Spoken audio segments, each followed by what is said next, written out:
আমি মনে করি যে প্রথমত দলের বিশ্বাস ছিল।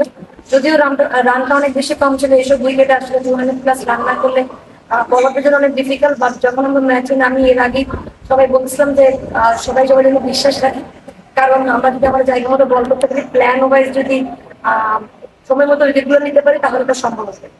ম্যাচে এমন রেজাল্ট, নিশ্চয়ই অধিনায়ক হিসেবে কাজটা এত সহজ ছিল না।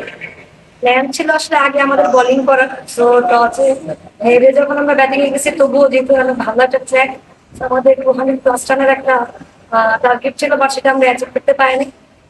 কিন্তু আমি চেষ্টা করেছি, যেহেতু অনেক বেশি হতে বা ক্যারেক্টারের বাইরে যে এভাবে খেলা, অনেক বেশি বল নিয়েছি সেটেল ডাউন করার জন্য। বাট আমাদের মধ্যে এখন দিন শেষে এই রানগুলো অনেক বেশি গুরুত্বপূর্ণ ছিল টিমের জন্য, এবং দলের জন্য কন্ট্রিবিউট করতে পারে অনেক বেশি খুশি। বাট সব ক্রেডিট দলের, প্রত্যেকটা বল আর প্রত্যেকটা ফিল্ডার যেভাবে আসলে তাদের 110% দিয়েছে এবং এফোর্ট দিয়েছে, আমি বলবো সেটা আউটস্ট্যান্ডিং ছিল। সকলের আসলে চেষ্টায় এরকম জয় সম্ভব হয়েছে। বিশ্বকাপের সমীকরণটা কি একটু সহজ হলো তাহলে বাংলাদেশের জন্য? সমীকরণের চিন্তা এখনো করতেছে না, কারণ প্রথম ম্যাচটা হারার পর আসলে টিম একদিন পরে এরকম বাউন্স ব্যাক করবে, এটা সব থেকে বেশি ইম্পর্টেন্ট, যেটা আমাদের ফিল্ডে অনেক বেশি কাজে লাগবে। দুটা পয়েন্ট অনেক গুরুত্বপূর্ণ ছিল, একটা মোমেন্টাম সব থেকে বেশি গুরুত্বপূর্ণ ছিল।